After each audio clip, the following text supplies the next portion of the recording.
Bienvenidos al módulo. Lo que vamos a aprender hoy es sobre algoritmos y tiempos de ejecución. Podemos pensar en los algoritmos como procedimientos que nosotros nos encontramos en el día a día, como por ejemplo el procedimiento para elaborar pan casero. Para elaborar pan casero nosotros vamos a tener una receta y una serie de pasos que tenemos que seguir en orden para poder llegar al resultado final, que en este caso va a ser el pan casero. Vamos a llamar a esto el procedimiento de armado o elaboración de pan casero. Como dijimos recién, para elaborarlo tenemos que seguir una serie de pasos en un orden específico y cada paso cumple con una tarea específica. Vamos a llamar entonces a un algoritmo a un conjunto específico de pasos para lograr la resolución de un problema. Como podemos ver en el ejemplo de la elaboración del pan casero, vamos a tener en el primer paso agregar la harina, en el segundo agregar el agua, agregar la sal, etcétera, hasta hornear por 40 minutos para poder finalmente obtener nuestro pan casero completo. Asimismo, podemos notar que a cada uno de estos pasos, para llegar a nuestro resultado final, podemos descomponerlo en pasos más pequeños. Por ejemplo, podríamos dividir uno de los pasos, el de poner la harina, en medir la cantidad de harina, tamizarla y finalmente colocarla dentro del bowl. Vamos a llamar a estos módulos o subpasos de nuestro procedimiento principal. Entonces, ¿cómo se relaciona este procedimiento de elaboración de pan casero a un algoritmo? El algoritmo, como habíamos dicho anteriormente, es el conjunto finito de pasos que necesitamos para realizar un objetivo específico o resolver un problema específico. De esta misma manera, nosotros a la computadora le vamos a indicar los pasos que necesitamos para resolver un problema y esto se va a llamar algoritmo. Asimismo, dentro de lo que son los algoritmos, vamos a tener distintos algoritmos que van a servir para realizar o llegar al mismo resultado. Estos algoritmos vamos a llamarlos algoritmos equivalentes. Ahora bien, para poder llevar a cabo nuestro procedimiento de realizar y elaborar un pan casero, podemos elegir entre distintos procedimientos dependiendo de cuál sea nuestro deseo final. Por ejemplo, si nosotros estamos buscando la receta más barata, vamos a buscar los ingredientes más baratos, entonces nuestro procedimiento va a cambiar porque va a tener ese paso extra. Si nosotros de otra forma estamos buscando que sea la receta más rápida, entonces vamos a reducir nuestra cantidad de pasos, por ahí reducir el tiempo de horno, etcétera, lo que sea. Vamos entonces a lograr realizar el pan casero más rápido y si no nos importa ninguna de esas dos, puede ser una tercera opción, realizar el pan de mayor calidad. Entonces para ello vamos a buscar los mejores ingredientes y demorarnos el tiempo que sea necesario. Todos estos van a ser procedimientos válidos para lograr nuestro objetivo final. Y en analogía con los algoritmos, para elegir cuál es el mejor, un factor que es definitorio de cuál tenemos que elegir es el tiempo de ejecución de ese algoritmo. Como podemos ver ahora en pantalla, lo que tenemos ahí es un diagrama de flujo muy básico, que lo que representa o para lo que se usa en la algoritmia es para representar esta serie de pasos que van a resolver nuestro problema.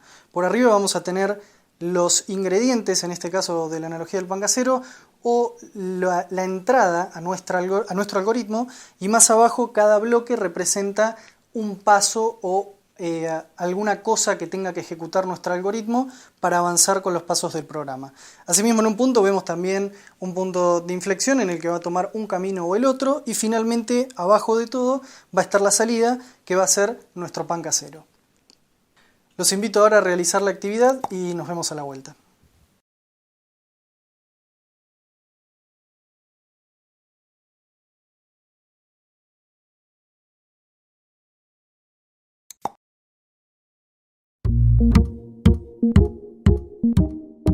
En pantalla podrán observar algunas claves de la respuesta. Para el concepto algoritmo, dijimos que la definición es un conjunto finito y ordenado de pasos realizados con el objetivo de resolver un problema. Y el ejemplo dado fue el algoritmo de ordenamiento.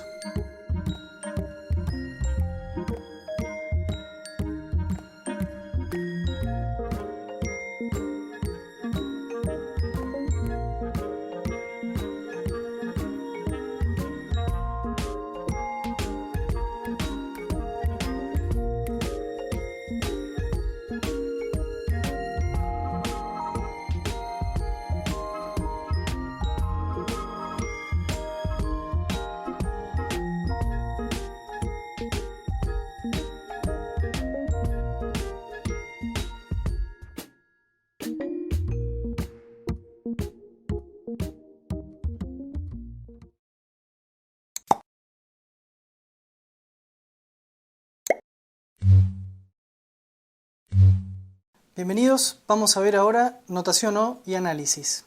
Habíamos dicho que había formas de determinar cuál era el algoritmo que nosotros necesitábamos para cada ocasión, y esto en el mundo de los algoritmos está determinado por dos factores. Uno es, por supuesto, su tiempo de ejecución, el más importante, y a esto lo va a determinar los datos de entrada que va a tener nuestro algoritmo, que en el caso de la analogía con el pan casero iban a ser los ingredientes. En este caso van a ser los datos que nosotros vamos a alimentar como entrada a nuestro algoritmo. Entonces, ¿cómo vamos a hacer para elegir el mejor algoritmo? Por ejemplo, para el caso del pan casero, ¿qué hacemos si los ingredientes nos vienen de una forma desordenada? ¿Cuál es el procedimiento que mejor se ajusta a lo que necesitamos? ¿Y cómo se comporta nuestro procedimiento cuando los ingredientes son recibidos de forma desordenada o son recibidos de forma ordenada? Para eso hay distintas formas de determinar cuál va a ser el mejor algoritmo o cuál va a ser el más rápido o para evaluar su ejecución principalmente. Uno de los enfoques, el más popular, es el de la notación O. Es popular porque la notación O lo que dice cómo se va a comportar este algoritmo en el peor escenario.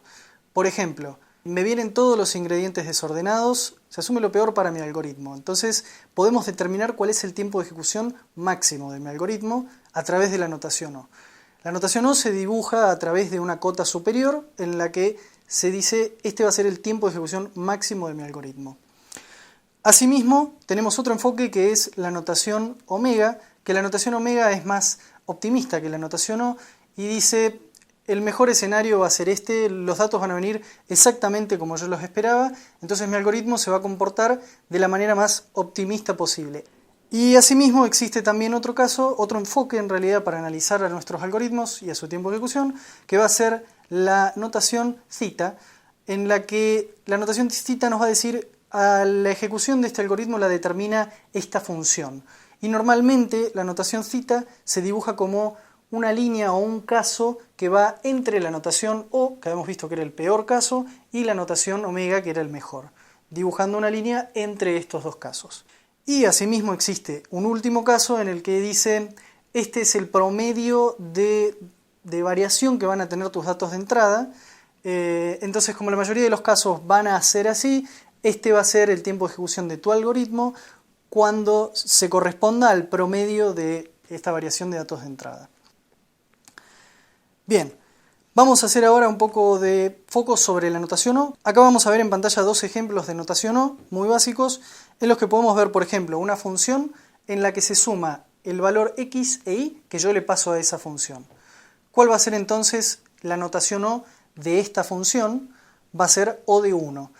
De esa manera nosotros lo que estamos representando con el O de 1 es el tiempo máximo de ejecución de nuestro algoritmo, que es lo que lo va a determinar. Y como en este caso alimentamos nuestra función, nuestro algoritmo, con solo dos datos y hace una sola línea, entonces se ejecuta una sola vez nuestro algoritmo. Por lo tanto queda determinado por el 1. Asimismo, en otro ejemplo, como podemos ver más abajo, si queremos imprimir todos los números desde n hasta 0, entonces hacemos un bucle, donde ya nuestra notación O, nuestro peor caso, va a depender del valor de entrada, ya que se van a recorrer desde n hasta 0 y se va a ejecutar desde n hasta 0 veces.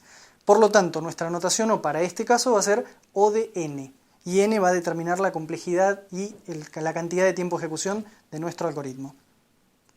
Acá podemos ver un breve resumen de lo que estuvimos charlando hasta recién.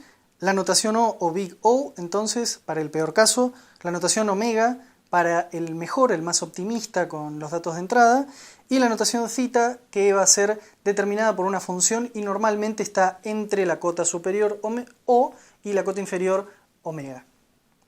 Los invito ahora a realizar la actividad y nos vemos a la vuelta.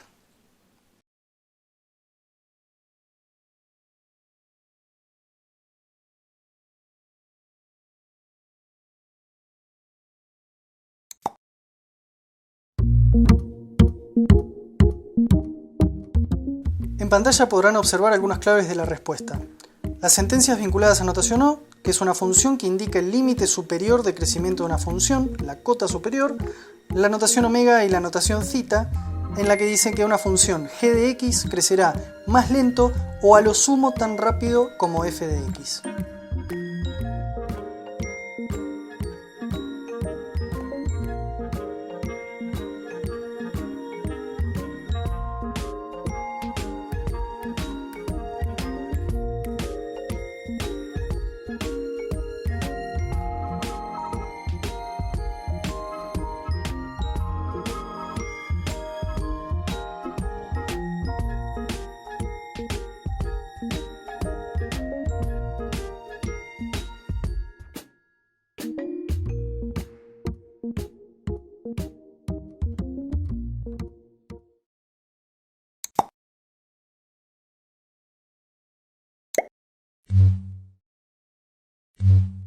Bienvenidos, en este módulo vamos a revisar los logaritmos. Para representar el tiempo de ejecución de un algoritmo podemos usar diferentes funciones matemáticas. Para los conceptos de este capítulo vamos a ver puntualmente el de los logaritmos, pero como podemos ver en pantalla tenemos distintas maneras de representar el tiempo de ejecución de nuestro algoritmo. Una es la logarítmica, la lineal, la cuadrática, la cúbica y la exponencial. Cada una de ellas representando distintos tiempos de ejecuciones y siendo algunas más beneficiosas que otras cuando nos damos cuenta que nuestro algoritmo está siguiendo alguna de ellas. Ahora bien, en pantalla estamos viendo un árbol binario y equilibrado, que ahí vamos a ver bien qué quiere decir esto, en el que lo importante es que tiene un nodo raíz y dos hijos por nodo. ¿Bien? Para determinar, por ejemplo, la altura de este árbol, ¿sí? O sea, cuántos niveles tiene, que ahí vemos al costado del dibujo que dice 1, 2, 3, la altura de este árbol es de 3. Para determinar esta altura se determina, como habíamos visto recién, con una función matemática, que en este caso va a ser el logaritmo en base 2 de n más 1, siendo n la cantidad de nodos de nuestro árbol. Entonces bien, el árbol que vimos recién era un árbol equilibrado, como les había comentado, ya que no tiene diferencia de más de 1 en su última hoja con respecto al resto de las hojas, y es además binario, ya que cada nodo tiene máximo y siempre dos hijos. ¿Bien? Los árboles pueden ser, vamos a ver en capítulos más adelante, de más de dos hijos, pueden ser árboles no solo binarios, sino ternario, cuaternario, etc. Y para el caso de este capítulo nos convienen los logaritmos o nos van a servir para determinar, como habíamos visto, su profundidad, su altura. También nos pueden servir para muchas otras cosas que vamos a ver, pero por ahora eso es lo que queremos saber. Con la función logarítmica, nosotros podemos determinar cuál es el tiempo de ejecución de nuestro algoritmo. Como vemos en pantalla, logarítmicamente una función matemática logarítmica crece lento al principio y después tiene un pico más elevado. Este escenario, cuando estamos representando tiempos de ejecución en algoritmos, es el que nosotros más vamos a buscar o el más ideal al que podemos aspirar. Ya que como podemos ver, se va a ejecutar muy rápido a medida que va creciendo el volumen de entrada, hasta que con ciertos volúmenes de entrada se va a empezar a comportar más lento y su tiempo de ejecución va a crecer a medida que el volumen de entrada crezca y pase ese punto. Dicho esto, nosotros ahora ya tenemos entonces los conceptos básicos para realizar la actividad, así que los invito a realizar la actividad y nos vemos a la vuelta.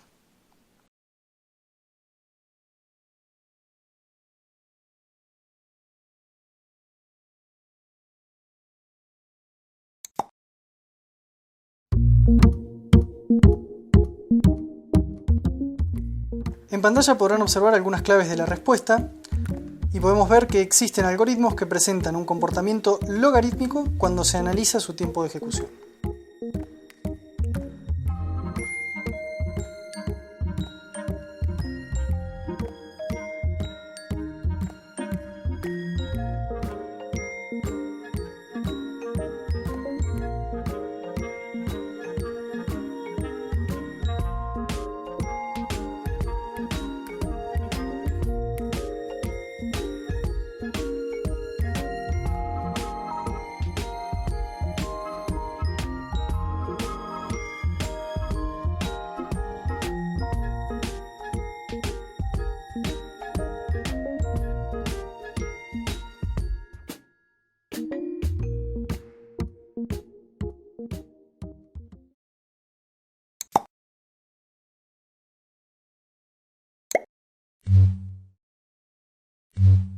Bienvenidos, vamos a ver ahora la búsqueda estática.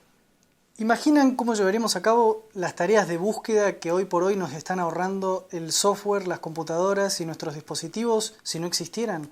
En el ámbito del software existen distintos tipos de búsqueda y distintas estrategias contra los tipos de datos a los que nos vamos a encontrar. Una de ellas está atada a el estado de los datos sobre los que vamos a estar buscando, que puede ser de dos formas.